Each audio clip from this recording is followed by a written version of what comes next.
And we're going to start this meeting. So I'll call this meeting to order. It is a meeting of the CIP committee on February 14th, 2024 at 7 p.m. And the first item on our agenda is present to speak. Does anyone in the room here want to say anything? No? Is there anybody online? If you want to speak, you can raise your hand. I don't see any virtual hands up. I don't see the little heads of everybody. All right, I don't think anyone does. So we'll move on to approval of minutes. We have the minutes of February 7th, which was last week. I don't know if everybody got a chance to read those. I had a couple of tweaks, but I only got down to like page 8, so. It was very, but that's very wordy for sure. I mean, in a good No, way, it it was was comprehensive. comprehensive. It was comprehensive. So should we have a motion first or? Yeah, you can make a motion with the following changes, with the following suggestions. Move to accept the minutes of February 7th, 2024 for the Capital Improvements Committee with the following changes, with the recommended following changes. Okay. Under who's present in the second group, Trevor Gantic is Willington FD number 1. Deputy Chief Nanta Hill. And then going over to page 2 in under B, Willington Hill Fire Department. It said Chief Snyder explained that this request falls under the building, but is a separate request from the actual construction of the building. I just thought it needed building planning or building preparation or something, you know, planning, I would say is a better word there, but. Okay. If you guys agree, let me go ahead and read that. And then page 3, just wanted to say, it's like photographs down or whatever under the CIP 2218 rescue 149 and replacement. It quotes me, but indirectly, I just wanted to add the word now to the end of that. Summers noted that she is not questioning the decision, but asked why they decided to move the 1996 vehicle into replacement now. It was more the timing because it's obviously, it's a 1996 truck, so, yeah. you know. And let's see. I think. Let's see.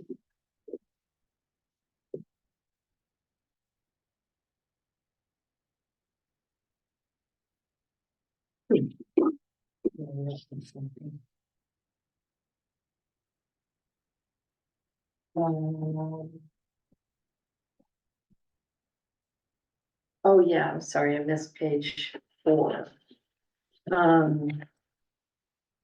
This is kind of just a question. But on the second graph, we were talking about the Donna confirming that we were talking about Fund 17, and I asked about the balance, what's the balance in Fund 17? She confirmed it was 192,000. But the next night it was updated to like 300,000. So this is reflective of that night, but you know, I didn't know if, for the record, if we want to parenthetically or bracket something in. Or is that inappropriate? I think that's Just leave it? Yeah, just leave it because that's what it was that day. Okay. So maybe it'll be different in the BOF minutes. You just have to follow the trail, huh? Yeah. I thought under CIP 116 air containment system, I thought it was an important point. I would recommend with your agreement. Christina Milos asked if they considered moving this to year 1, given the overnight staffing house there now that Station 13 is out of commission. So I'd recommend that. And I think that's it. I know it's a lot. It's a lot. Well, it's not a lot. It's just a pain to do Yeah. it with copious minutes, you know, 'cause Yeah. they're good, they're just, Yeah, she got a lot of stuff in there. yeah. All right. So good. All right, is there any other changes anybody recommend? All right, I guess we'll vote, and I didn't know who was here, but let's see. Let's do an all in favor. All in favor? Aye. Anyone opposed? Aye. Melissa's on. Oh, Melissa, okay.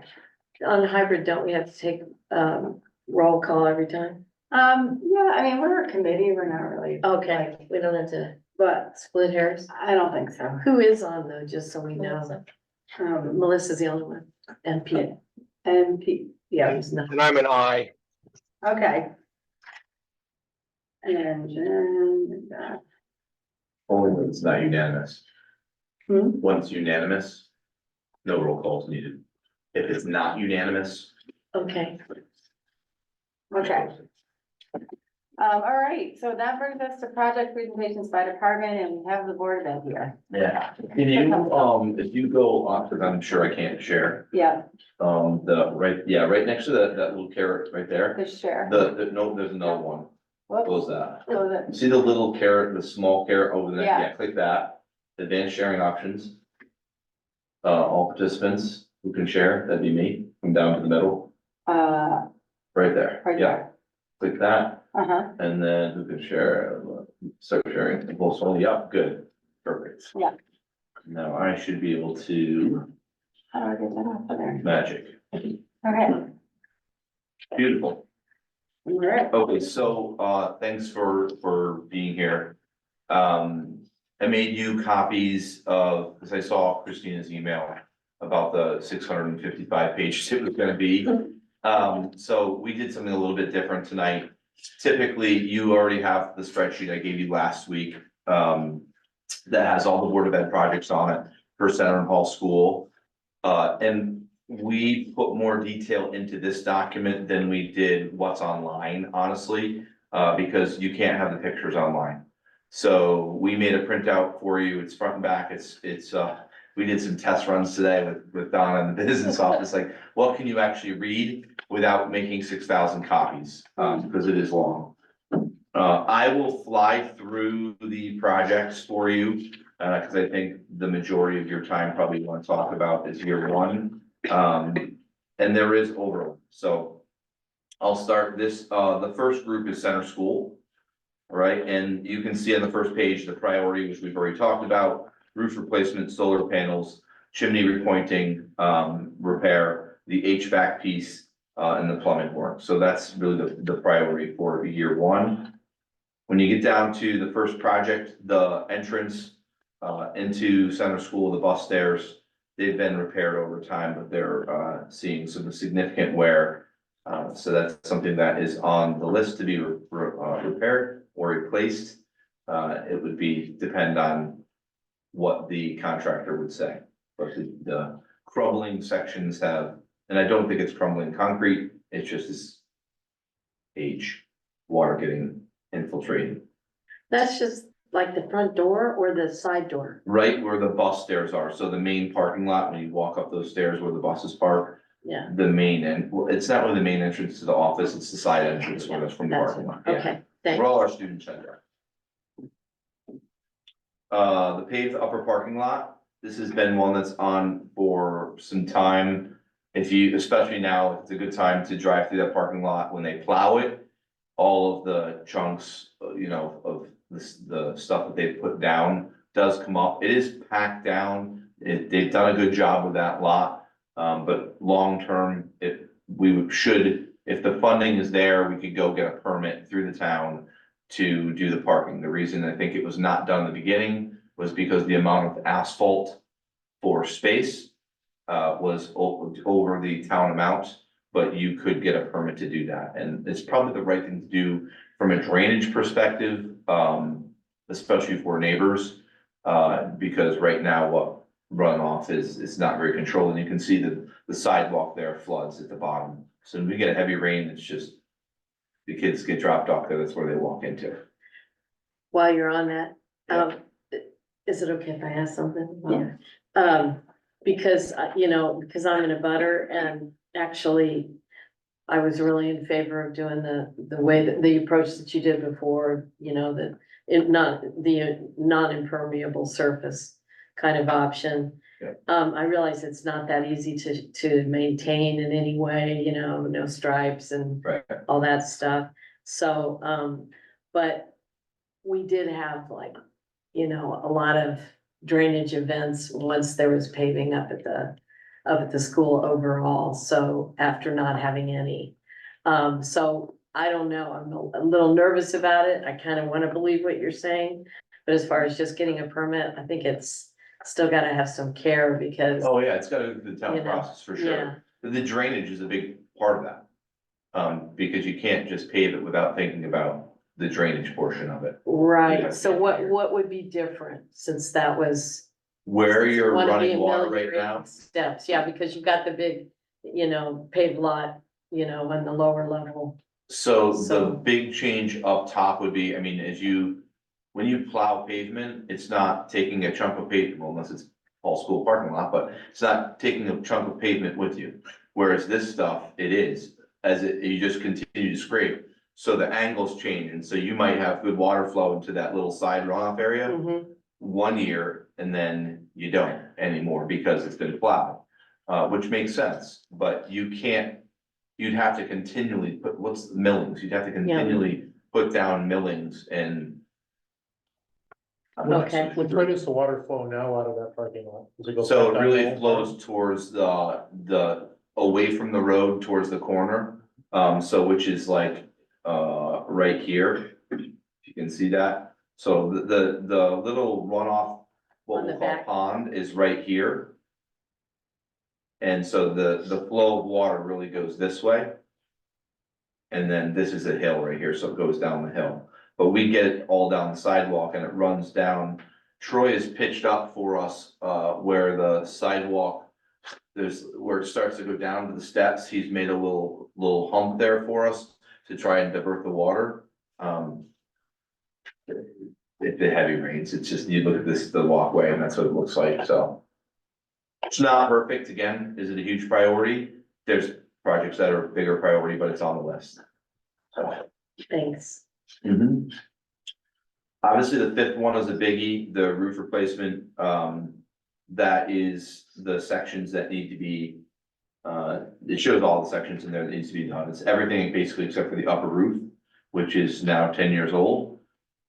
That life expectancy on that section of the roof is probably another 10 years.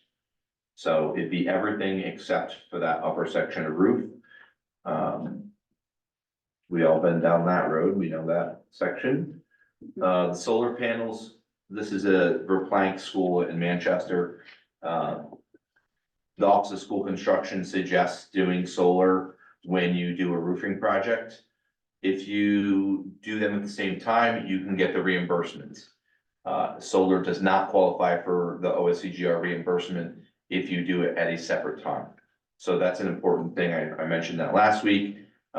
You could do, what are they called? The array, the ground panels. It would, in the future, if you ever wanted to, but you wouldn't get the reimbursement for those. And if you did them on a roof at a later point, you would have to make sure you didn't lose your warranty on your roof.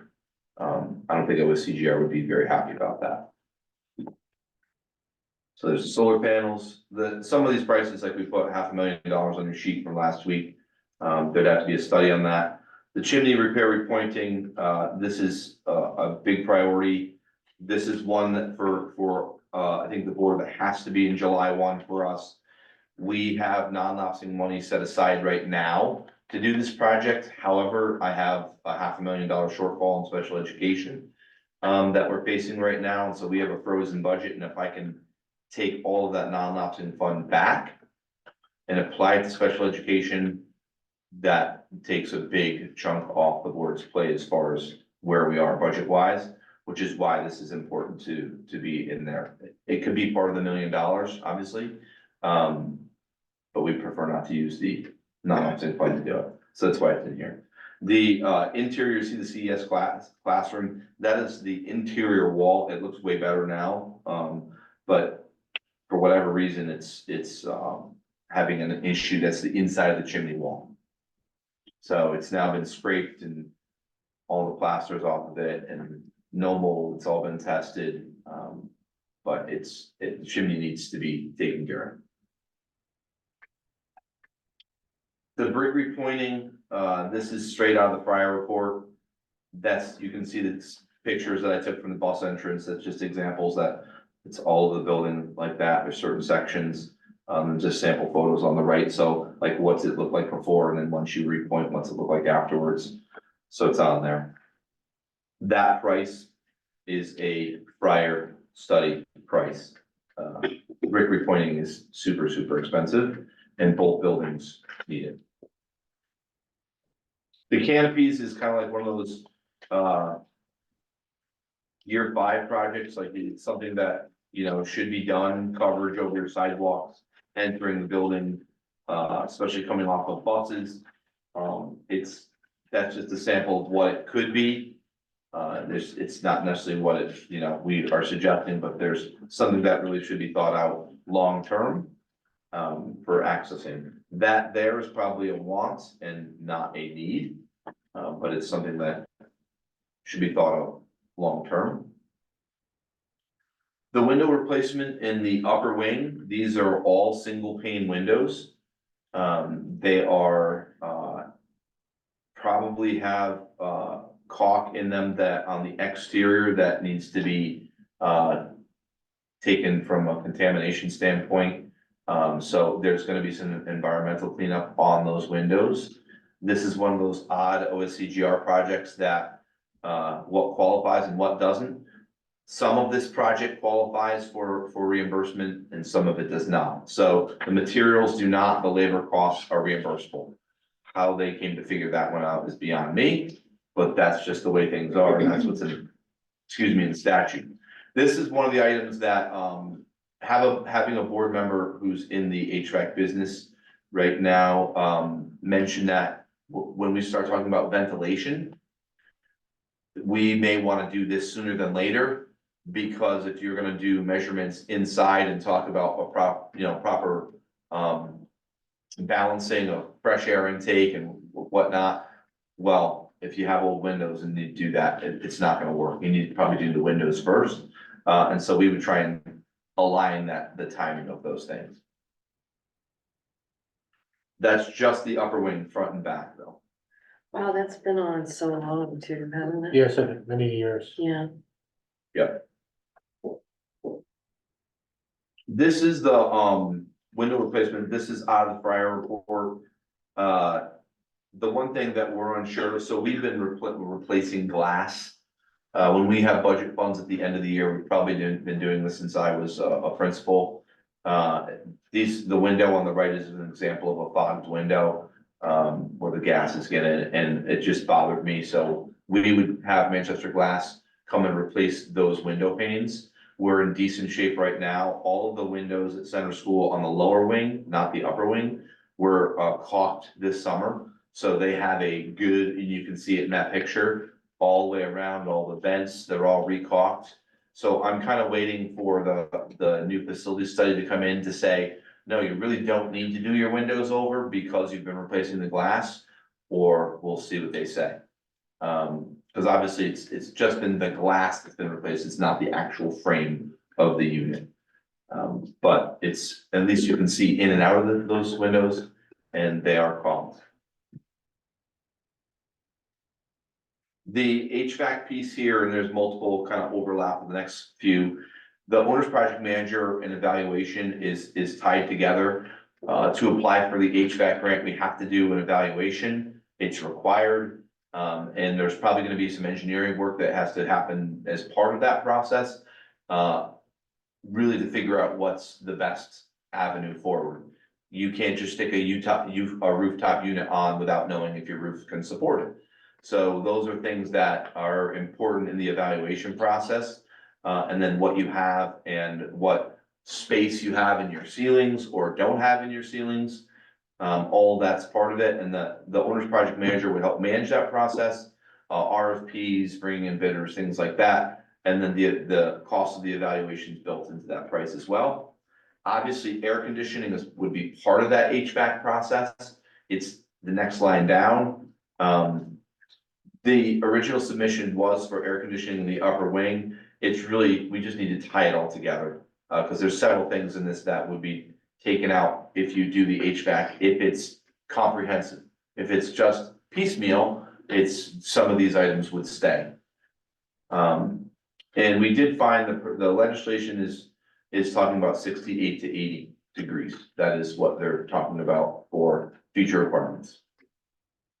Wait, did you say, when you say tie together, do you mean the, air conditioning throughout, or you just mean? Yeah, so when we talk, HVAC and- when I talk about HVAC, I'm talking about all heating, all ventilation, all air conditioning. And when I put a price tag on that for you, of that, you know, the number that we put in, that was just a placeholder, it is just a placeholder. It's gonna be millions to do all of those combined. You do them at the same time. It's just a matter of what it is going to be. Is it gonna be mini splits by room? Is that gonna be a recommendation? Is it gonna be a comprehensive system because they can access ceilings or not? That all is part of the study. So like when you look at this, you've got the owner's project manager, the evaluation, the air conditioning project 11, ventilation is 12, and then the heating overhaul is 13. All of those things go together. The upper wing, sorry, I'll go back to ventilation for a second. We do have ventilation at center school. We've replaced some of the older units. They're like small rooftop units, with COVID funds. But it's not a current system. It's just replacing old ways of doing things. The heating overhaul in the upper wing, right now the upper wing is the old Mercury thermostats. We have a couple rooms that have gone digital because of heating failures. So we've replaced those and moved them to electric. That is a steam wing. So the lower wing is piped through hot water, the upper wing is steam. That's something, again, that would have to be studied. What's the best avenue forward for heating the building, and does one consistent way of doing that make the most sense? The playground service I've talked about, there's sections in there, I think that's in front of the ARPA too. This would not cover the entire playground, but it would cover a portion of it, a good portion of it. But it's one of those things that, again, we could leave the playground open year round with this type of service. We cannot leave the playground open year round with mulch because the ground freezes. So it's just something that would keep our kids playing. The playground equipment is something new that was added in. The items that are there have been around the block. They've been there a long time. Some of the slides and things that we've had to take railings off and replace pieces. And they come in and basically try and retrofit things for us. But we put in like new swing sets, things like that in here as a placeholder. I don't know if that number is gonna be right. I saw the picture in the middle. I thought it was actually pretty cool. It was a playground space that was actually provided with some shade and rain cover. So just a unique thing when you start looking around. The picture on the right is actually in Tallinn. It's Adams Adventure. That's quite a playscape. That one was probably closer to $500,000. That's a biggie. Item 16, the whole school generator. There is nothing right now other than a portable generator at center that runs, basically, we can run the heat in sections at a time, but someone's gotta be there to do it. If you have an ice storm, you have to make sure you have enough gas and you're not sending an employee down in an ice storm to go get more gas. That person basically wheels the generator outside, has to be there to do it, has to sleep there, has to refill it, all those things. And, you know, it's like the freezer and the heat, that's basically what you're just trying to keep. It's not gonna run lights. We couldn't have school with that. It just wouldn't work. The double vestibule entry is a very big one. This is a hard one, just spacing wise, not being able to go out any further. The example is just on the left to show you the double vestibule is basically when you go into a school now, you get buzzed into two sections. The first section you get buzzed into is basically a holding tank, basically what we'll call it. And you're typically gonna talk to a school employee behind ballistic glass. They're going to scan your ID, find out what your business is, and then they can buzz you into the building. It just, adds an extra layer of safety. You don't do this on all of your locations. You do it on your primary entrance. That's what this would be. This actually could be done in those double doors right there. And the breezeway would just be that small space there. Those would be bolt buzzed in. You'd cut a hole right where that bulletin board is right here. And that would be your window into the office. We would have to rearrange the office space, but it's doable. I And- don't know what that would cost. Okay, so is it the glass part material wise, or there's more reinforcement? So In the addition doors, to that. it's the buzzer system, so right now, the outside door is on a buzzer system, so you hit a fob. Or they can buzz you in, they let you in, it's just doing that in the second set of doors as well. So it's basically like putting a second set of exterior doors where those first set that you would walk through here. And then the breakout of putting in the ballistic glass.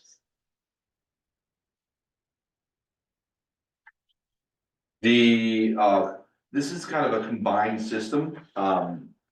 It is a clock system, PA, the security strobe, it's all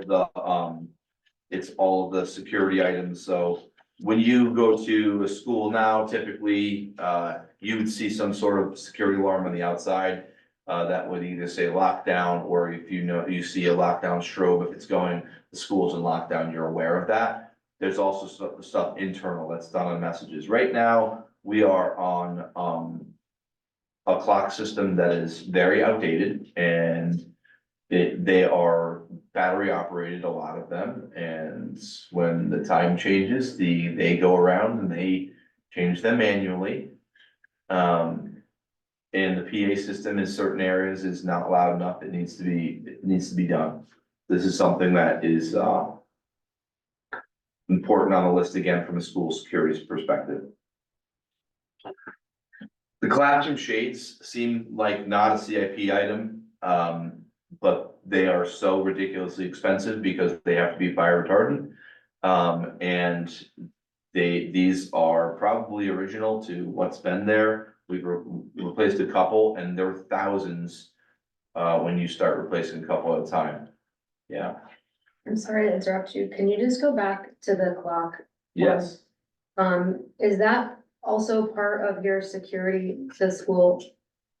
The security plan? what, the PA? Yes, like being able to hear Mhm. Yeah, that. it is. I mean, that bolded me, but I would suggest that also should be highlighted. Is one of those things that, because of the amount of money, that was in year one, is definitely a priority, and it's something that I think might qualify for, school security has come a long way, like this you can get now where every staff member has it on the phone, they can wear a lanyard that they press a button, it just says, how much money do you wanna spend? And the balance of what's gonna be there, what's gonna be outdated, how long it's gonna last. This is a priority. It's just, I mean, they can hear us on a lockdown. The spaces are the louder spaces that are harder. So you get a cafeteria full of kids, but I would assume in a lockdown, the person that's yelling a lockdown is not gonna be going, we're in a lockdown. It's gonna be loud. And you typically have seconds to respond, so. But you're saying the clocks are integrated in that, in the lockdown? They are, kind of so security? it's just like the system on the right where you can run a message, you can make things flash, this is just an Okay. example of something. You can do all sorts of things, from a school security perspective. The point is, part of our procedures is to make an announcement. It's not the only thing we have, and I won't share the rest of it, but that's one of the pieces. And right now, we have the ability to do that for a lot of locations. And did you say in past years, cause this is an old one too, right? What's Or- that? That you you have issues with starting classes at this, is that more at Hall? More hall. Yeah, Yeah, now they just. go off their starting, phones. everybody starts it, They it's go kind of off a their zen phones. start to the class Yeah, time. they go off their phones. So the classroom shades you get, They're even expensive to repair. Can I go back to the security for just a second? Yeah, Have you had a survey done by a school security expert, or is this just online research you've been doing? no, so we have well, the answer is yes. So we have a committee and the state trooper is the one that we have this, I don't know, what is it, 25 pages, Stu? It's a very long list of questions that we have to go through and answer. And then it's just a matter of, figuring out what you can do to address any outstanding issues. Yeah, has anybody come to the school and physically taken a look around? Yeah, that's where they do it, yeah. In All right. years past, they have been there, and that offer is still on the plate, I believe, from the state police. Yeah. Where they have a specialist that's Oh, pretty much all he does, Yeah, that will come out again if it's time to readdress this. yeah, But they've had input in the past. Yeah. For that. Okay, thank you. and they do, so when we do any of our emergency drills, we're required to have someone there. And when we do a lockdown drill, we have a trooper on site. Just to watch our procedure.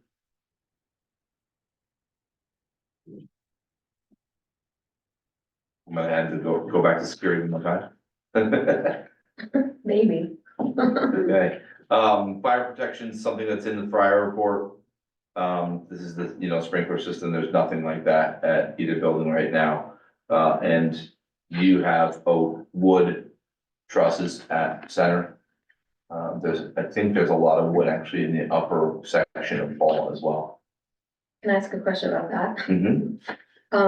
So you talked about the heat regulation, the temperature regulation being an up and coming topic. Are there other things, like I would think a sprinkler system in a school would make perfect sense and might in fact be required at some point. Does the state have the ability to mandate things like that? Like, do we have to think about it in those terms? They can always mandate whatever the heck they want. They have not mandated that because they know there's a huge price tag to it. Well, I mean, If you you're- think that about the temperature as well, but. If you're meeting, correct. But if you do a project where you now have to meet code, it's probably gonna be code. Okay. The plumbing work, one is basically just to keep repairing all of our classroom sinks. There's, I think this would be the third year of the $20,000. We basically just keep plugging away at things, repairing things, putting in shut-offs, replacing cabinetry as it fails. We just approved a town meeting project for a toilet, flooring around the toilet that was rotten, all those things. So this is the work that just continues, just to keep chipping away at it. The bathroom upgrade is something that is in the Fryer study. This is probably an ADA thing, something that long-term probably needs to be looked at. The oil tank, this is gonna be a must-do in the next couple of years. It's under that slab right there and something that has to be replaced by 2028. We asked if we can get an extension on it. It is not something that we can get an extension on, so they're pretty tight on those things. It's something we already did. Paul, this is a project, I believe, that's reimbursable by the state. And that price seemed high to me, based upon what we did for halls, the price we did halls for. However, I don't know if there's something different about that tank than this tank. Environmental cleanup, I'm not sure why fire had that number on there. It's not too far away. When we went to replace the 2,000 gallon tank at the firehouse, Yeah, the price 3 years ago was over 110,000 for just a 2,000 gallon single wall tank. okay, And I think with the size there, you probably have to go to double wall with monitoring yeah, like you have there now, so. yeah. I don't think it's that far away. It's expensive. The septic field, we did some work on the septic when it failed a couple of years ago. It's buying us time. But long-term, that whole septic field is gonna have to be done.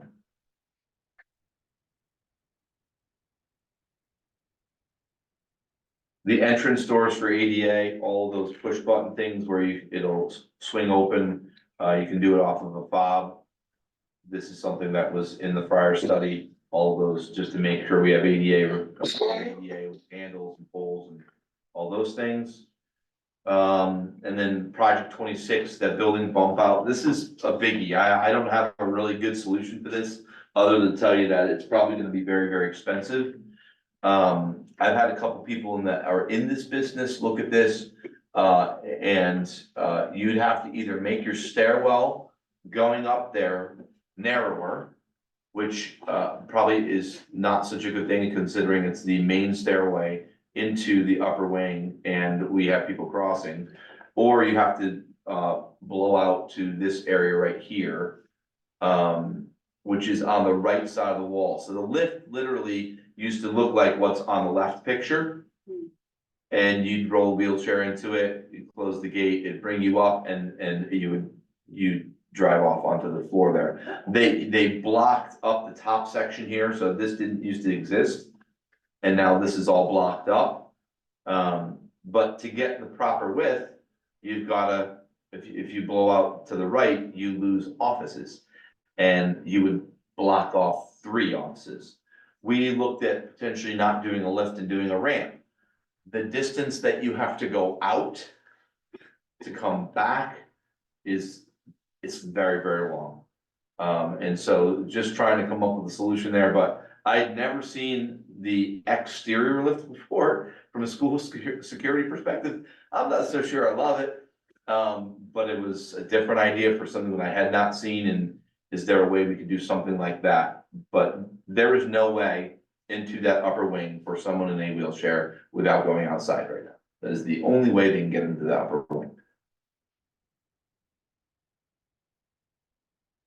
So wait, so this is proposing the exterior one? It's proposing money to go towards a solution. Okay. It's gonna have to be engineered. Okay, It's one of those things where you're gonna have people spend money to have people come in and go, this will work, this will not work. Here's, if you wanna build an addition towards the flagpole, here's how you can make it work. You'd have to figure those things out, but when we start knocking down walls and it's gonna be big bucks. And I would also say, we'd have to make sure the fire marshal, the width of those stairs, if we change the width of those stairs, we'd have to make sure we were meeting. We didn't, violate fire code by making it smaller. Yeah, funding to figure it out. did you say you've had to accommodate students before and you actually changed which classrooms were where? So we always make sure, so typically when you see an elementary building, you'll see all the kindergarten classes together, all first grade, Yeah. all groups together. We make sure that on the main floor, there's always a pre-K through 4th grade classroom, at least one. So if someone moves in, they would go to one of those classrooms because they have access to the gym, they have access to the cafeteria, library, office, nurse, their classroom. They just don't access upstairs. And it's just classrooms upstairs, but on indoor recess day, things like that, or if you ever do special events, Earth Day, they have to go outside to come in to get into the upper wing. So that's the way we accommodate it right now. Right. Yeah, this was subject to much discussion during the ADA upgrades in the 1990s. And they had the same problem you have now. Yeah. The decision was made to programmatically make sure there was access to, for anybody that did have mobility issues, that program would be offered in the lower part of the building, which does meet ADA. Is it a I've heard both. Yeah. I've heard that both ways. That does and does not. Is it operationally an issue for you? Absolutely. Yeah. But the previous committees have looked at it and kind of scratched their head and Yeah. they got a ruling from somebody that said you can leave it the way it is as long as whatever programs will be held in the lower part to meet those needs. The recent professionals that have been through the building have looked at it and said, okay. So I take that as, I'm not so sure, that we are meeting it, but we are programmatically meeting it for sure. But it's something that, So this is something that's been on the table for 30 years. yeah, it's been on for a long time, yeah. So we, I think years ago, they took, whoever they was in CIP at that time, took out carpeting and computers out of the capital plan, and painting. I put it back in except for computers. So carpeting right now is almost $6,000 a classroom. $6,000 is a lot of money in our maintenance operating budget. So we put a couple classrooms in, and this would be something that we see that would just be rolling through. Our recent pattern has been, and this is the first year, I'm not gonna have any end of the year money. We've been replacing a classroom here, a classroom there, just by whatever was worse, the worst space. But it's something that long-term, it's back in here, and so is paint. So, because it's expensive to do those things. Stair treads, the picture on the left is the stair treads going up stairs from recess. I don't know if they've settled or what's going on there, but that needs to be taken care of. And this picture on the right is the stair treads going into the upper wing. The floor tile, and asbestos abatement in the upper wing. All of that is sealed, so, but we know it is asbestos, it's gotta be done. The other thing is when we carpet over those, eventually when you redo those carpets, you're gonna have to do the asbestos at the same time, so it depends on what you're working on up there, but it's gotta be done long term. And obviously, we have our asbestos management plan that identifies where we have it. The lower wing was done after the time when asbestos was supposed to be an issue in the glue. And when we had our flood, they came in and tested, and whoever installed that floor had used old glue. So, anytime you're gonna pull these things up, you have to test it, and if they come back positive or hot, you have to take care of it. I couldn't believe the cost of ceiling tiles. It's very expensive. I mean, we have had to replace some classrooms and things. We have a price there from Fryer from years ago. That's just one building, and it's not something that's reimbursable. We've had a couple floods that those classrooms have had their ceiling tiles redone because of it, but it makes a difference. The electrical upgrade is on here. Really, you have to do that. If you do a solar project, you really need to consider that. That was something that came up in a conversation I was having with superintendents recently. They put solar in, they did a roof project and discovered very quickly that their outdated electrical system was not working so well with the solar. So something to consider at the same time. The light fixtures. This is something that they have in the prior study, and we're still paying for the Siemens thing, that is just like what's above your head right here. But we already have more efficient lighting that could be put in the LEDs that would last significantly longer. We do them when we replace lights. If we have funding, we'll do one or two at a time, because you can do it with there's a piece that you can do with the ballast without having to replace the ballast, to make it LED acceptable. So we've been chipping away, but there's not a lot that's been done. So go ahead. Oh, I just wanted to ask about the acoustical. Yeah. Is that every classroom, every hallway, everything in the Every- building? every- Okay.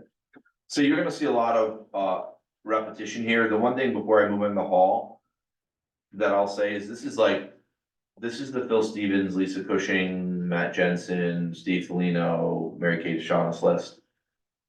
Things from Fryer. What I don't know, I can't tell you.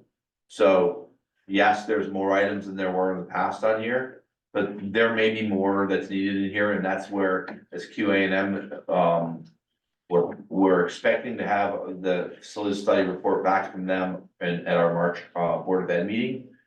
They were held up in one section of the engineering side of the report, which is all the mechanical stuff. This list could shrink or grow. They may say, you know what, that price is accurate, or that price is too low, or price is too high.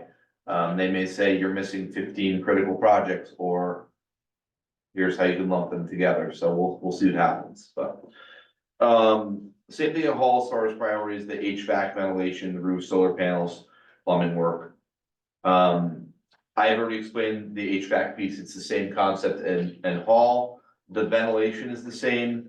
The issue at Hall and why it's not as just simple as throwing a unit up on the roof is what we discovered when the vendors came through at the start of COVID, when we had funds and they popped the ceiling tile, and there's literally 6 inches from the top of the ceiling tile to the ceiling. It has to be engineered. There's not space for ductwork. There's a lot of figuring out that would have to happen in that building particularly. So that's obviously built into this.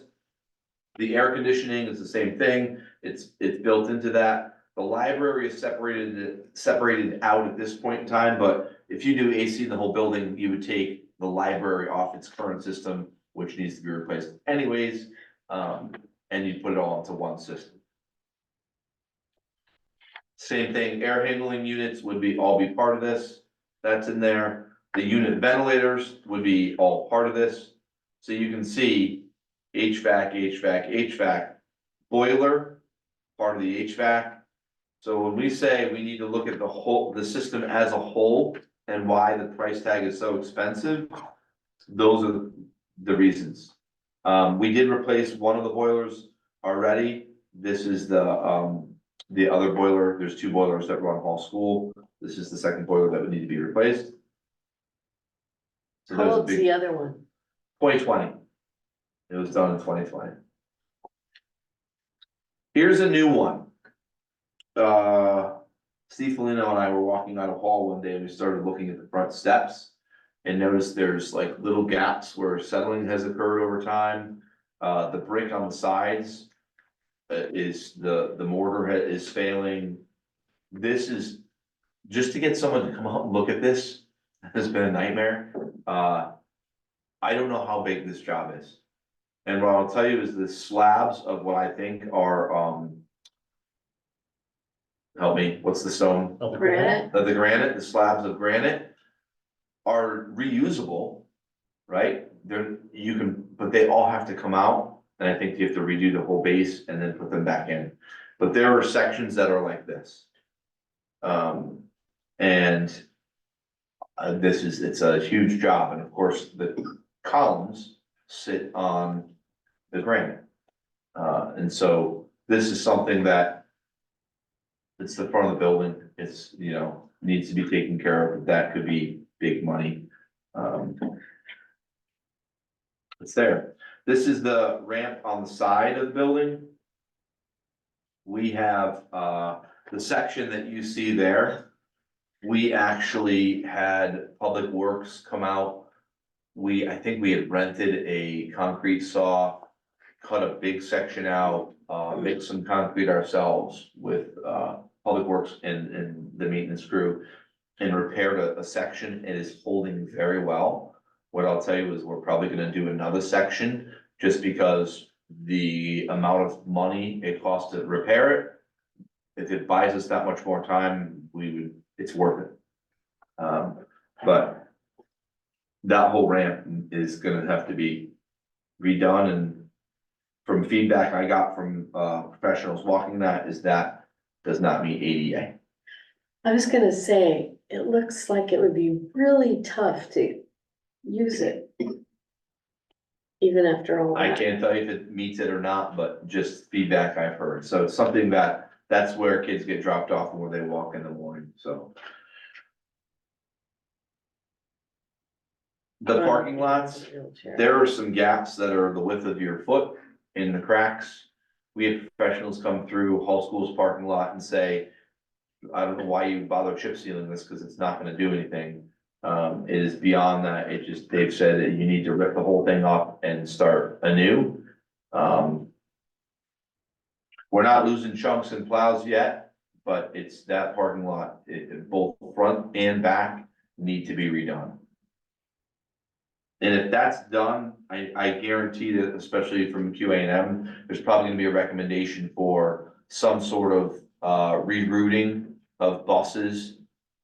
Parent parking, maybe a new exit on the other side of Hall School. That might be a project that they build in, to add additional parking and build a giant retaining wall off the backside closer to the river. Just for additional parking, but also flow, just to add a bus loop in where people are not crossing and it just to be better. So I know it's something that came up in the model plans if we were gonna renovate Hall. And that's, oh, there it is, there's the bus loop, so the reorganization, something like that. And it adds this new section here, so that could be done on the current building. Obviously, if you do this, the other project comes out. Right, but just knowing that there's gotta be a couple things on here that are duplicates. The entire roof section at Hall needs to be redone. We know that. This obviously would do the solar panels as well. Again, that's for plank. That's the time you would do it. There is a section, by the way, at Hall that's shingled that also needs to be redone at the same time. So it's literally the entire roof. Brick repointing, same thing. The newer section of the building, you can see there's some of the brick that just needs to be taken care of, and some of the mortar that needs to be done. That was the price, $590,000 was from the prior study. Canopies, again. Need over want. That's where the buses release. It would be nice. Is it a need? Probably not as much as the wants. Window replacement, same thing. Those sections of glass we've been replacing at Hall as well. So we've done some windows. They have not been caulked, but the replacement of the windows, they don't have the single pane like Center School does. But we did add in the window caulking into this because just to seal them, you can see the picture on the right is an example of a window at Hall. The caulking is dried and cracked, and so you get rain and it's going in, whereas the picture on the left is Center School now. And same thing with the HMS caulking #1. It needs to go. It needs to be redone. Double vestibule, already talked about it, same concept at Hall School. Yes, you'd have to reorganize the front office, but I do feel like it's doable. You would just make this front entrance, you do a second set of exterior doors on the interior, basically. And you would put the office door in that section, so they'd funnel right in the office, they wouldn't come into the building. Depending on what the design is. Clock system, go ahead. Well, sorry. how does that affect the entrance to the library? Does it? I'm just trying to picture Well, you how would, far. so right here, you would put the double doors right where this set, it looks like there used to be doors there. Okay, But you wouldn't leave the wood.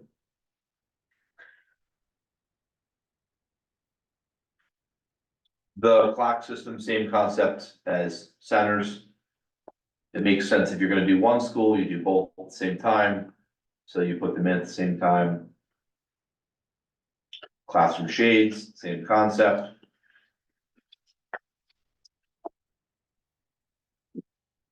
Fire protection. Again, from the fire study. The plumbing work is on there, again, we just keep plugging away at fixing some of the plumbing that's on there, and again, pictures, speak 1,000 words. These, I think all of these have already been redone, that are in this picture. The one thing that we're finding when we do plumbing work, that's a challenge. We had an issue, and it's the picture on the left, is that, we had a urinal that we pulled off the wall thinking it was gonna be the plumbing right there on the exterior of the wall, and it was on the interior. And we had to break out that entire block to access the interior pipe, replace that small section of pipe, and then reblock it back up. So when we have issues in walls, that's the only way you can get to them, is breaking them out. The bathroom upgrades, these 100% are not ADA. This is the 5th, 6th, 7th, 8th grade wings. They're narrow and, need to be redone. Do you have the room to make them ADA compliant? I don't know how they would do it. I'm not sure if they would have to shrink a classroom a little bit to do that on one side. Or they could make one bathroom, a girls' room upstairs and a boys' room downstairs. They might have to consider something like that. Or there's the bathrooms that are right outside the library that are single use, basically staff bathrooms. It needs to be rethought. And it might just be that, because the girls' and boys' room are right next to each other, could you turn it into one gender bathroom? And then do a second bathroom someplace else? That might be easier than moving a classroom. If that makes sense. When we looked at it at the firehouse, well, it met the ADA requirements in 81 when it was built. Yeah. We need much more, almost double the square footage to be compliant now. And we simply didn't have the Where do you go? footprint in the building to go anywhere with it. Yeah, that's always the issue. And these, I mean, this is the 1980 section, so, it might have been okay then. But you could never, I mean, you're just getting someone crutches into these spaces. My feeling is that's what they would do. They would look to join the two spaces and to make it one big bathroom and then figure out where they were gonna put the second bathroom. The sinks, plumbing, and cabinetry. You can see somebody did some home work there, might have been the Phil Monty shop there of years past, which doesn't exist anymore, but some of that stuff worked for a period of time. The laminate has peeled. Septic, same thing as center school, needs to be done at hall. We have been told very recently this year that normal products, last time we had an issue at Hall School, it was a big one. Where we were pulling like old cell phones out of the pipes, we pulled all sorts of wild stuff out of the pipes.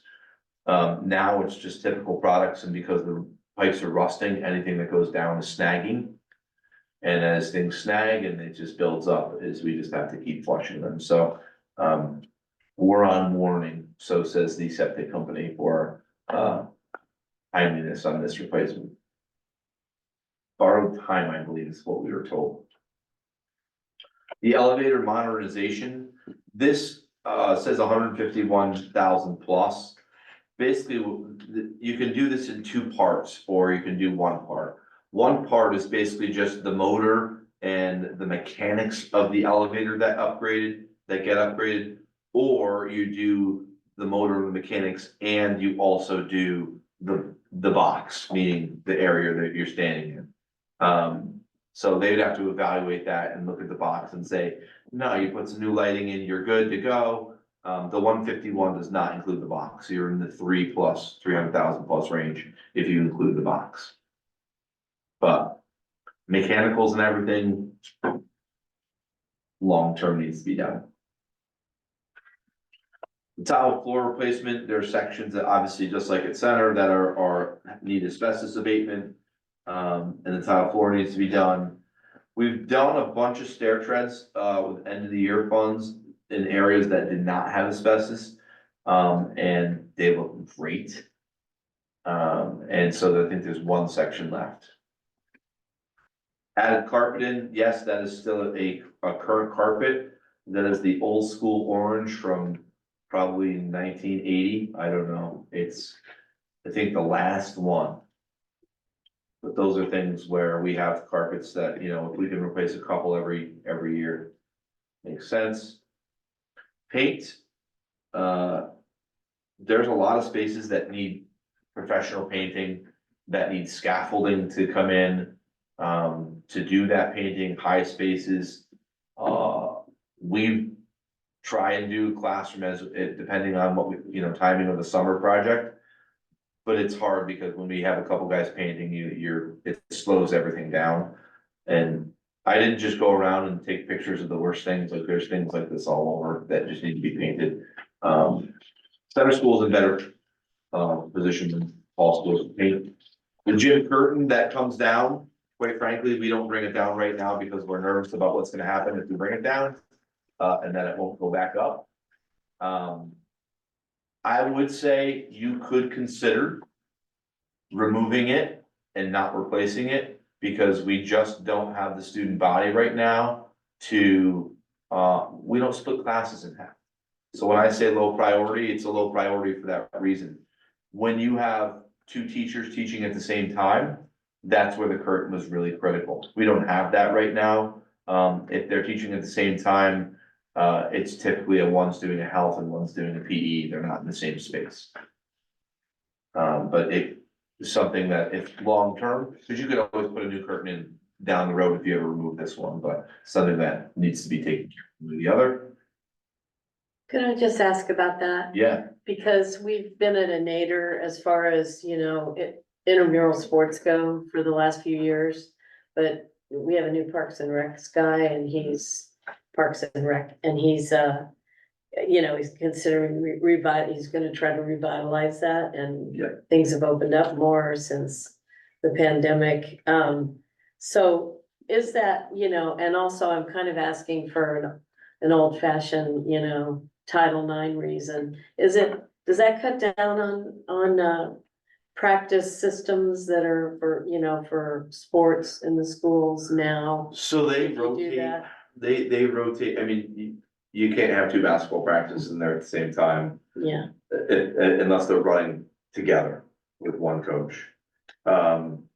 If you have, right now they rotate, so like one will take a 3:30 practice and one will take a 5 o'clock practice and then they'll flip flop. They will work those things out.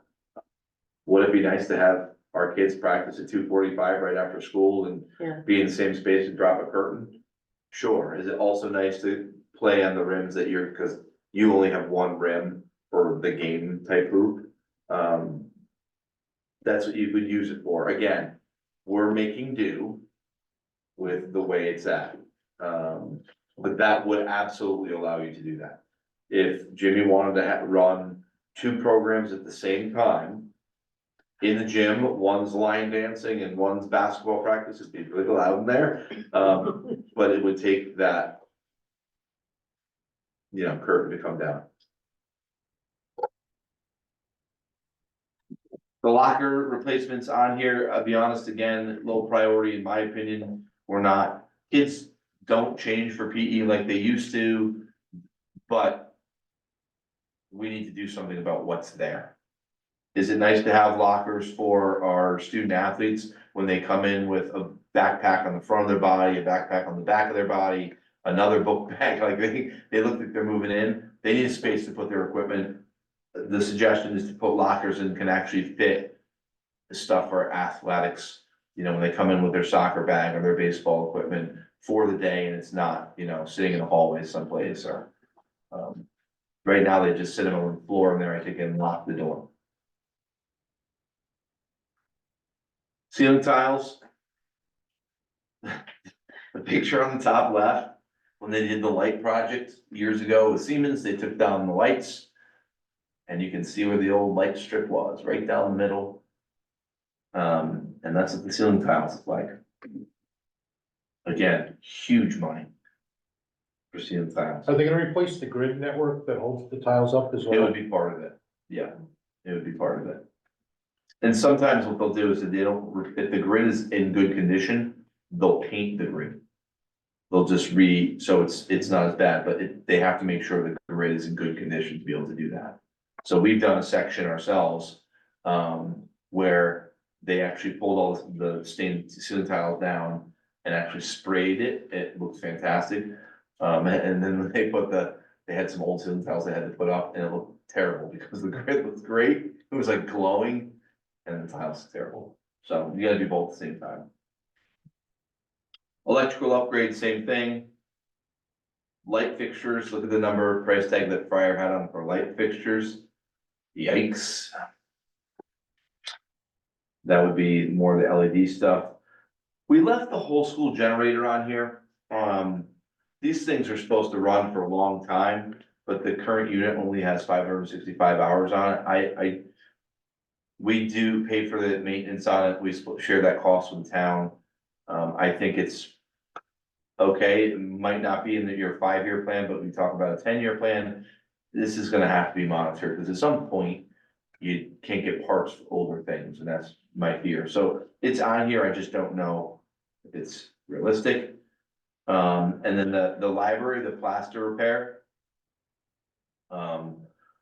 We saw that this is a $50,000 price tag, I think it was in the prior study, we found after the fact of the rate unknown. It's big bucks, if you can find someone to do plaster. This would happen after you do the roof project. So you'd paint the library, interior of the library, and do the plaster after you do the roof. So, it's a lot of projects, again, you know, I'll say this till I'm blue in the face, it's our list, I don't know what we're missing. And there's a lot of projects there to manage. The priority, I'll go back to what I shared last week, which I can put that on the screen for you too, just to come back as kind of a recap here.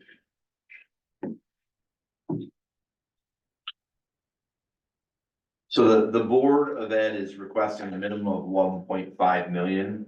And they're really doing that because of grant funding applications. So I think this is what we gave you last week, and just looking at what's in the account now and making sure when I apply for a grant through OSCGR, we have to have enough money in the local funding to be able to say, apply for the grant. So, because now, the way the grants work, they changed the system, is that you pay and then you get reimbursed. We used to be able to pay straight from OSCGR, that doesn't exist anymore. So if you finish a portion of a project and you need to pay it, you pay it and then you get the payment back from OSCGR once they approve what you've paid. There's a process to that. I understand that, I think Donna and I have both been told it's faster. Their process is faster than what's been in the past, but it's not like it was in the past where you just spend the money and then OSCGR pays for it. It's reimbursement. So the priority here around these projects is really to be able to apply for grants. Like we could easily do we could have applied for the roof project and the solar for this summer. But not doing the HVAC at the same time is, in my opinion, a big issue. Because you are gonna void your warranty on your roof if you have any issues. And you risk losing funding, which we've already lived. I don't wanna lose funding again from the state, which they'll just say you owe us X number of dollars. They've already pulled that from us in the past. That is really why I'm advocating for all of the funding here, so that you can do the HVAC at the same time as the roof replacements and the solar. You could potentially do this one building at a time. I don't know that you could do that from the HVAC standpoint, though, the grants. That's the issue. This HVAC funding is tied to all of the COVID funds. And it's on a timeline. I will give you the example. They want project ready projects. That's what they're, or shovel ready projects, sorry. That's what they're looking for. So they said, if you had an approval this year, if it was March of 24 was the example they gave, they wanted that project done by December of, I think it was 25. So the problem with that is to get all of your materials, if you have a major project, you're not gonna be able to get them in time for a summer project. The timeline of these grants, it just doesn't line up great. And so to do a major HVAC project while school's in session, There are places that do it, but it's not easy, and it's really not gonna be easy at center, because there is nowhere to go. But the priority there, you see, we have in $1 million for CES ventilation and $2 million for HMS. That's a ballpark. The average cost for the HVAC grant that came in their last round was $2 million. These projects could be 4 and 6. I don't know until we do the study. We do some, they have to figure out the engineering. That's where my big concern is, and we would lose out on being able to apply for that HVAC grant if we don't have enough local funds in there to do the project, which is what you go to town meeting for. And the last thing I'll say is Coventry's project was $16 million. They're doing one school.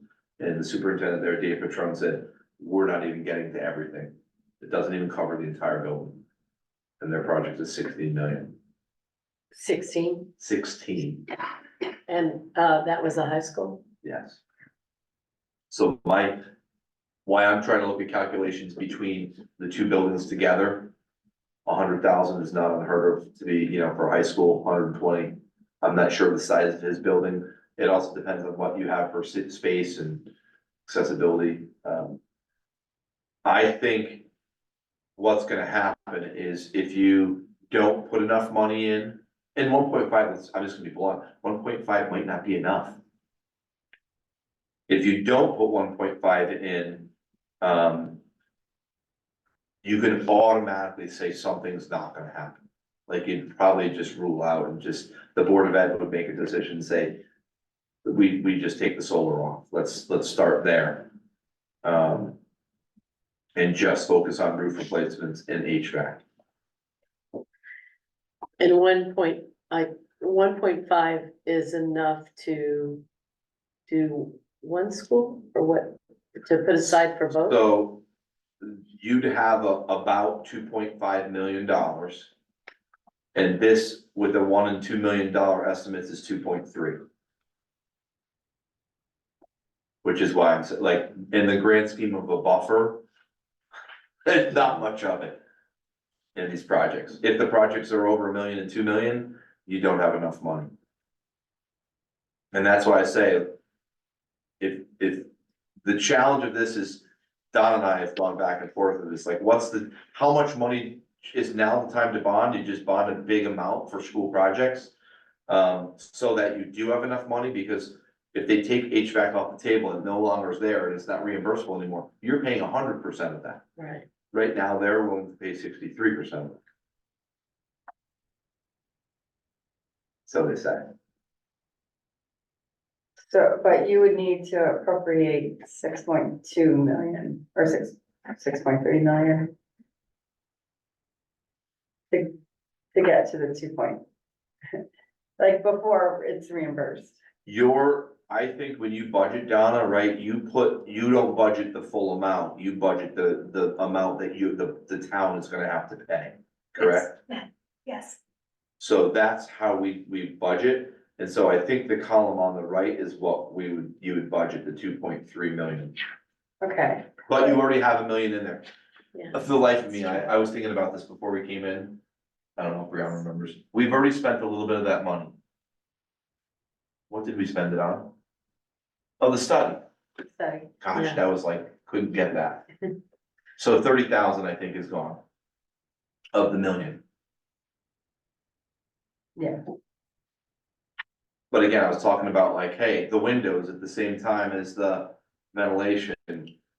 Trying to calculate all those things in. So if there's $1 million in there now and you put 1.5 in, you could potentially do all of these projects.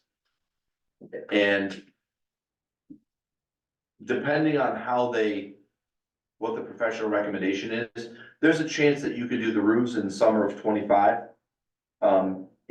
As long as all of it's been planned and the ventilation people and the state says, you're gonna be okay, we've got a plan for what will be opened up, what will be changed, this is how it's gonna work. They also might say, do it all in summer of 26. Because this grant application, I've heard through the grapevine, it's gonna open earlier. No one has said any more information about that. We're estimating that there's another grant application that, is due December of 24. And they turn around by February, tell you who gets what, and then off you go. I don't think but February is not gonna give you enough time to plan for summer of 25. That's why I say summer of 26. Could you go over the economics of the solar panels? The net cost to the town versus, does it make that much electricity? That's gonna have to be studied. It's a ballpark number that's in there. And so that's where you'd have to figure out, is it worth it? But it's, again, that's to do that, you've got to apply some of the $1 million to go, we need to do a solar study. Is it worth it? Is it gonna require us to do a huge electrical upgrade? If it is it eating too much of the money? That's why I say you don't wanna, until we figure out what we can do and what ballpark number we're gonna work with. That's why I'm saying the 1.5. It may turn out, they say, look, you don't have to upgrade your whole electrical system. The solar is gonna be fine without it. This is what your cost is gonna be, and you're not gonna pay an electric bill for a long time. You're just gonna pay your monthly charge. But that has to be studied. How many solar panels? Don't know. How much would savings be? How many years would it take to pay it back? Don't know. That's gonna have to be studied.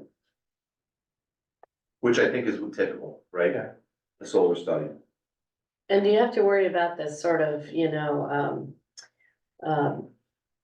like what Tolland's dealing with on their athletic field, because they've got AstroTurf, and they weren't worried about it when they did it, but now that they have to replace it, they're talking about the heavy duty expense of that.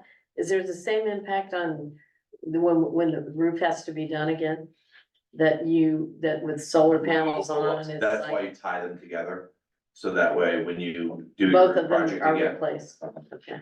Yeah. But that changes 20 years, yeah, the cost. right. If it's taking you 20 years to pay it off. That's why you have to see what your savings is. Some places aren't open enough to get enough sun.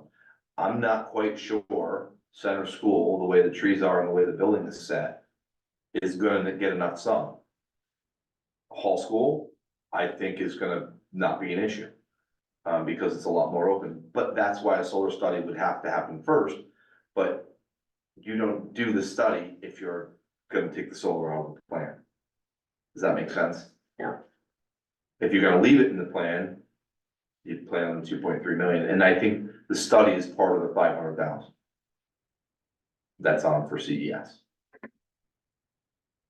It's not like an additional cost. I think what Christina was starting, I kind of want to go back to that point about the big number. Because we kind of touched on this before, and this was definitely an issue in the last big referendum for the new school, and that is, does the referendum question or the question you go to town meeting with or whatever, is that the 100% value versus our share, even if it's a renovation? It is. Okay, because that's gonna have the same sort of. I mean, not the same, because. No, it does. This is a tenth of the number, but still. There's gonna have to be Yeah. a marketing plan that's around that to let people know that, yes, we're gonna put in, request for an $850,000 roof. It's not gonna cost you $850,000 though. We have to do a marketing plan around that to let people know how much it's actually gonna cost. And honestly, the next time I do this project or a project with OCGR, I'm really gonna battle for. They like their motion a certain way, but it doesn't mean we can't add to our motion. And if we said, the cost is gonna be we're appropriating $850,000. Maybe appropriate is not the right word. Yeah. We're planning on the cost being $850,000, and we're planning the town cost will be X. There's no reason that can't be in there. It's an addition to because we're still doing exactly the total amount in there. I mean, usually we say what the reimbursement rate is in the motion. Yeah, but they don't do the math. It doesn't say the dollar cost, does it? Yeah, Oh, it does? yeah, Okay. I mean, Yeah, I think so. I don't know, Don, you, But you do have to have the money available, right? Like, because if it was $6.2 million, you do have to pay that in order to get the reimbursement. So we have to, from a cash flow perspective, we have to have $6.2 million in an account. Is that right? Or Well, I thought you just had to have the net amount on hand because. in the general fund, But now you Yes, said it it's a is that. reimbursement, unencumbered? Yes, Yeah. unencumbered. Okay, so it's not like a check from the it state. is a you'll check from us. reimbursement grant now. So we have to spend the 6 million and you'll get the 60% or whatever. But you it get may we be. it in have to have the progress bond. payments. So as you go, you're getting it back. You're not paying, right, the point on it is that you're not paying it all at once. Correct. The idea is that, you know, as something is finished, you're paying for that and you're getting the reimbursement back, and then that reimbursement you got back is now paying the next bill. And it's ongoing, and to your point is 2.3 enough? right. You don't necessarily ever need the 6 at once. But that's why I say the buffer in the 2.3 might not be enough. But but what if you're thinking the summer of 26 and we're doing $1 million a year, by that year, you'll have $3 million in If, the account. if you do it that way, the problem is the HVAC grant. Mhm. That's the one I'm worried about. That's the one that, cause the roof projects are on a rolling basis. So every month, the first 10 days, the grant opens up. I can apply any month, as long as I have the updated pricing and the plans, I can submit that. It's not an issue. You just have to do it in enough time to be able to do it as a summer project. It's the HVAC grant that is the killer, and we have to have enough information. Which is why I'm saying you just gotta keep putting enough money in there to be able to do those things. I think the other missing factor in a referendum in the way the question's structured, and it came up during the K through 8 school referendum, was there's nothing in there that sort of says, and because there's there's an inbred skepticism and anyway, that, it's not gonna work out, that we wouldn't get the amount that we think we may get for reimbursement. Or that something's gonna fall through, so there's nothing in there that says, and by the way, folks, we're not gonna do the sticker price. We would back away from the project if we don't get a reimbursement, Correct. which is not the same, it's not, I don't know that that's as pertinent in repairing the schools, cause we kinda gotta do it. But you know what I mean, where is that contract with the voter that, look, folks, the folks that are, everyone who's like a part of this process understands that we would be backing off, and, if it falls through like that. So when you apply to the state, you already have a professional cost estimate that's been done. And they look at that and go, yeah, that's in the ballpark, it's X amount per square foot. You're spot on there, your number's in good shape. When the bids come in, so your project gets approved, you put your RFP out for construction, your bids come in, if they're way over it. They have to say why, and if they don't meet it, the state won't approve you moving forward. But typically, those vendors already know the number that they have to be in around, and that's what makes it competitive. But they would have to explain why if they were over it.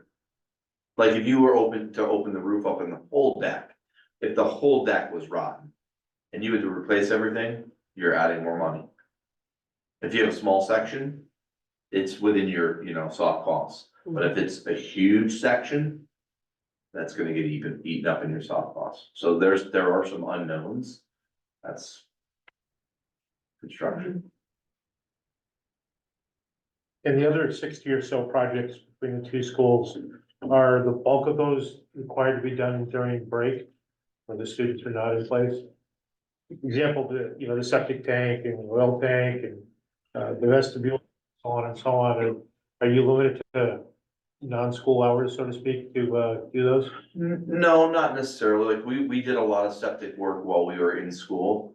We just had to make, we were compromising on how we were doing things. There are certain projects where you absolutely, should not have kids in the building. And there are certain projects where you can do with kids and staff in the building, you just have to plan for it. When I did my 092 certification for administration, it was in a school that was being renovated. Because I happened to be a high school. And it set up a certain way, like, hey, there's a section that's totally sealed off. Nobody goes into that. You can do those things. You can, for a period of time, you just don't, you gotta control how you do it. And figure out what those projects are. Sometimes you'll pay a little bit more for weekend work. Or you can also put into your request, like, hey, your hours are 3 PM to midnight. Those are your hours. As opposed to 7 AM to 3 PM. You can build those into your contracts. Sometimes you pay a little bit more for some of those things, sometimes you don't. But you can do, like, we have vendors in all the time. We don't put them in classrooms where kids are, but, we'll make adjustments for a period of time to make it work. Doesn't always have to be a closure. If you're gonna do this in one fell swoop, I guarantee the board is gonna do the longest summer they can possibly get. They're gonna end early as early as they can in June, and they're gonna start as late as they can in August or after Labor Day. That's very typical for a construction project.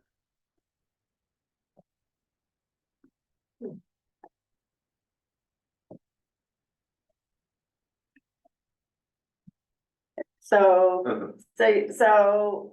the request from us would be to put in 1.5 million for this coming year. That is the board's request, correct? Yeah, and then, what do you think the following years? Is a thought I that, think my gut is it's gonna be low. Mhm. It's gonna come down.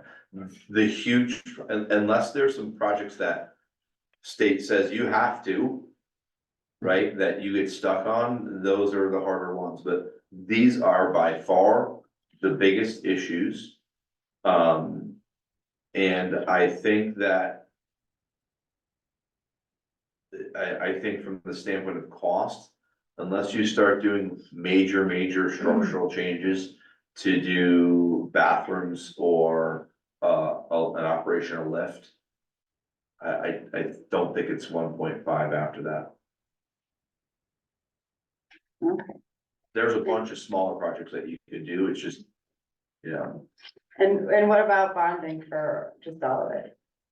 Which would probably work out to be the same, honestly, like, in this terms of the nut we need each year. yeah.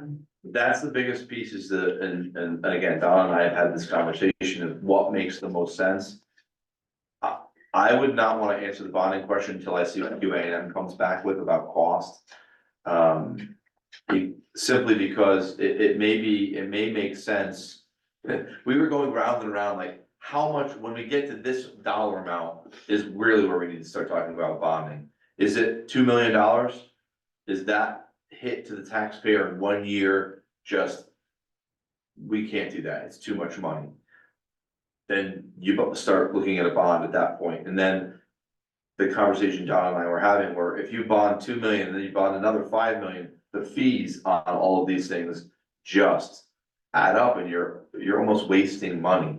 Yeah. You're better off to go, okay, we're gonna do a bigger bond. And, we were talking about multiple projects, so a town project, so maybe you're bonding $15 million. And 8 is school projects and 7 is something else. Fire department. Whatever it is, right? It could be a lot of different things, and I'm throwing out a totally random number, but that's our conversation, is that, that would create balance for taxpayers versus a little bit of the yo-yo. Until QA&M comes back with a current number on facilities and make some recommendations, I wanna see that, and then rely on Don and the bond council to say, hey, this is, if you did X, this is what it would cost you. If you did Y, this is what it would cost you. You anticipate when QA&M comes back that you'd be able to update most of the costs that were from the Friars report? Yeah. Okay. Yeah, I'll Those are basically really take, old numbers. I'm they afraid of are, what they I would were. actually take that whole report that you had, that I went through tonight. And look to see how they chunk things, and we might just change things to say ventilation. Yeah. All heating, cooling, ventilation together, put it into one and put a dollar amount on it. I just don't know how they're gonna present that yet.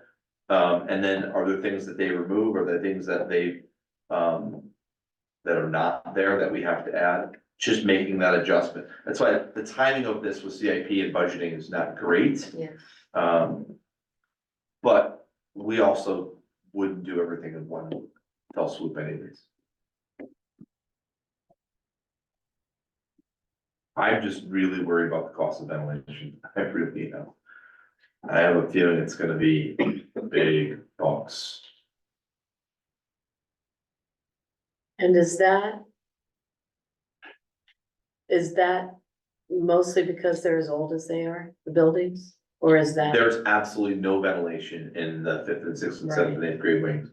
Yeah, it's just the additions, like you've got an addition on top of a regular building. So there's spaces and what your runs are, when you go through a firewall, what's that look like?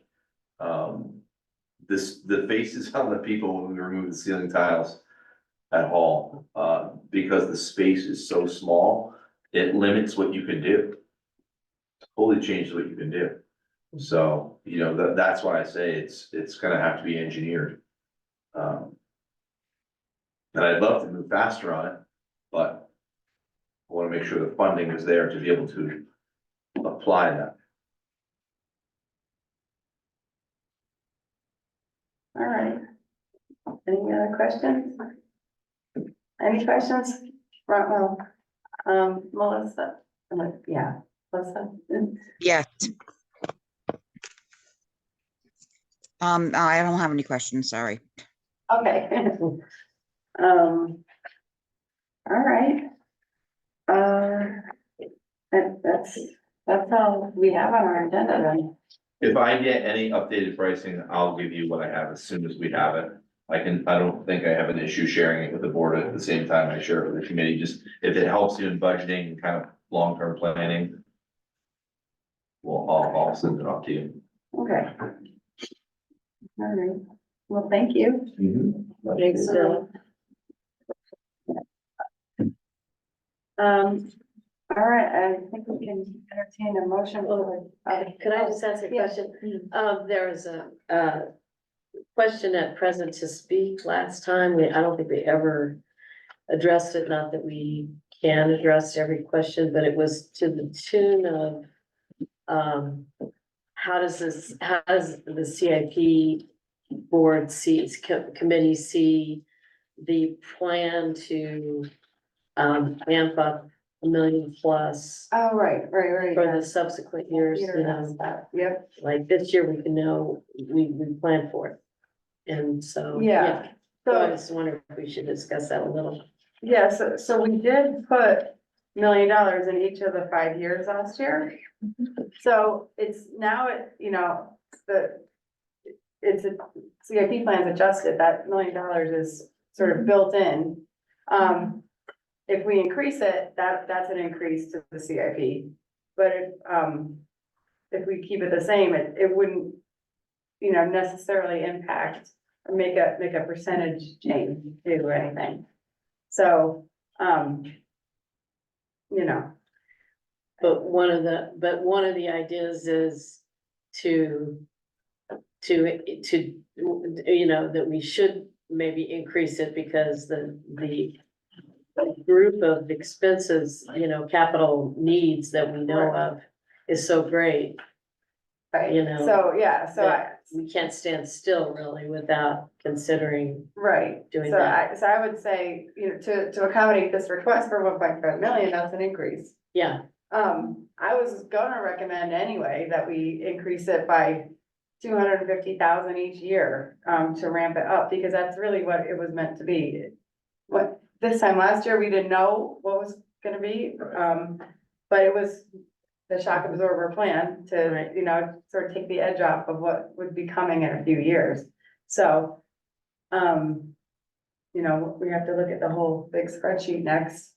And, that's next week, where we look at that and see like how it all adds up. And what the timing of all of these projects is for the fire departments and, where does that all hit in the same, in the year 2 or 3, or where is it happening? But Thanks. yeah, does that make sense? Yeah, it does. I mean, Yeah. that's what I'm thinking too. I just thought we needed to address it. Yeah, To some extent. And I guess the other question is, did we want to talk about the past studies at all? the past, Past fire. fire departments? studies? Yeah, um, or, yeah, we could.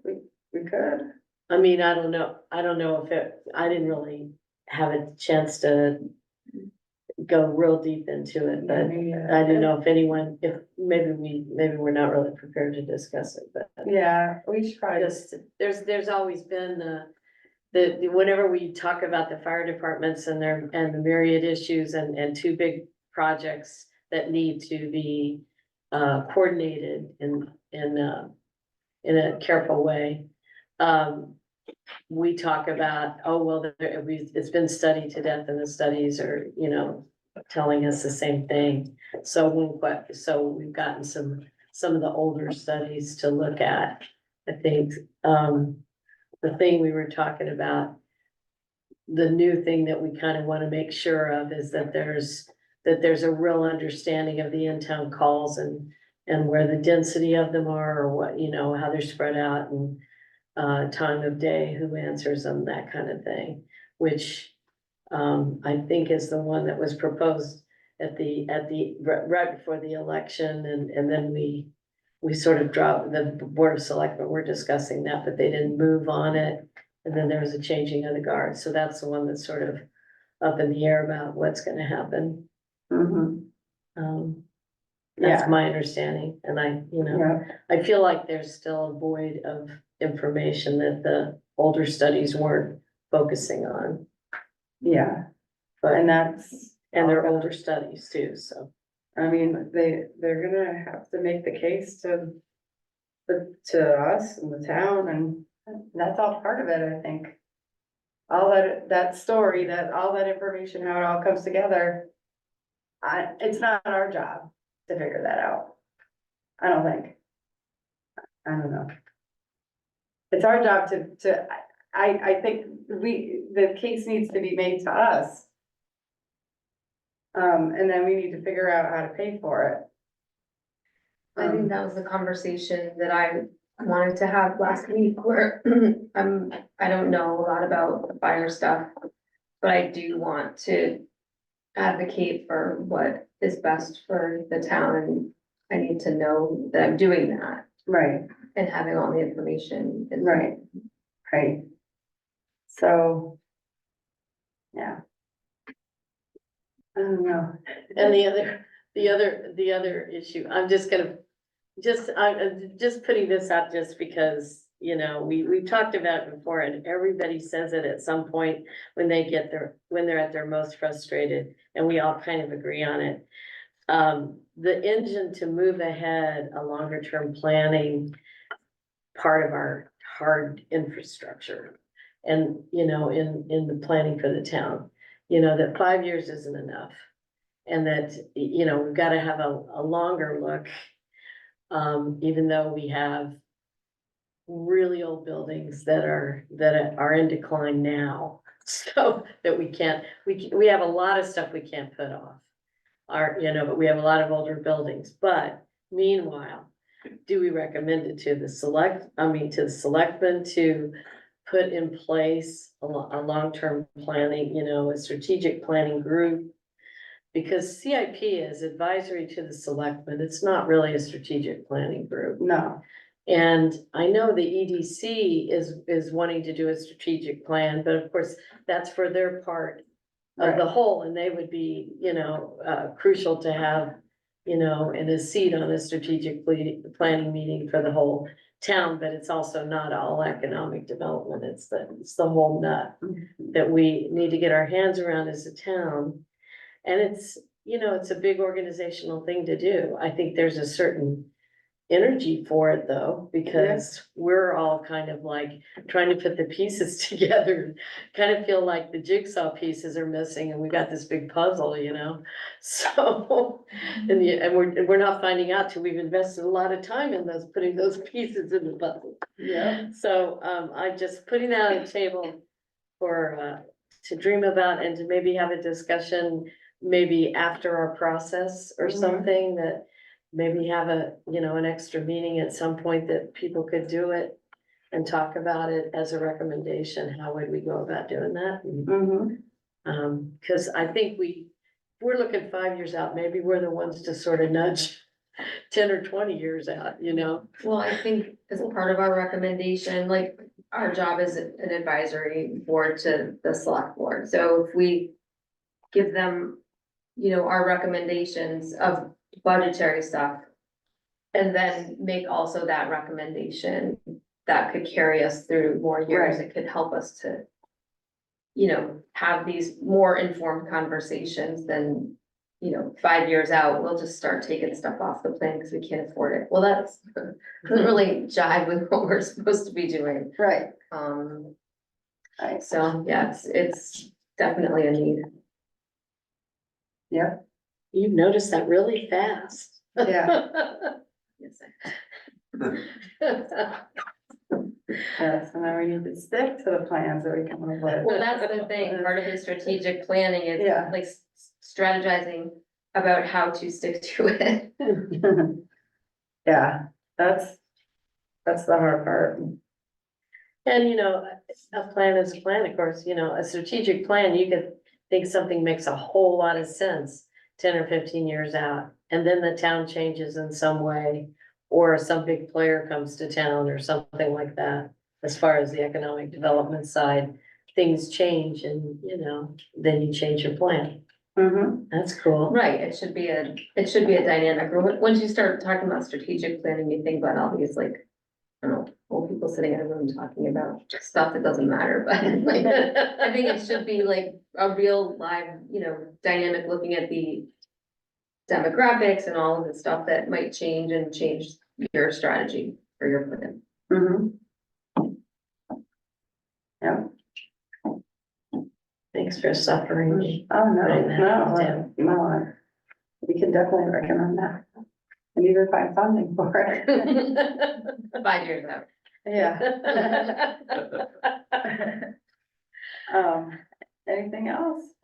Anybody's got? Oh, move to adjourn. Second. All right, all in favor? Aye. Awesome. Yeah, thanks. Thanks, Aye. Bill. Thanks.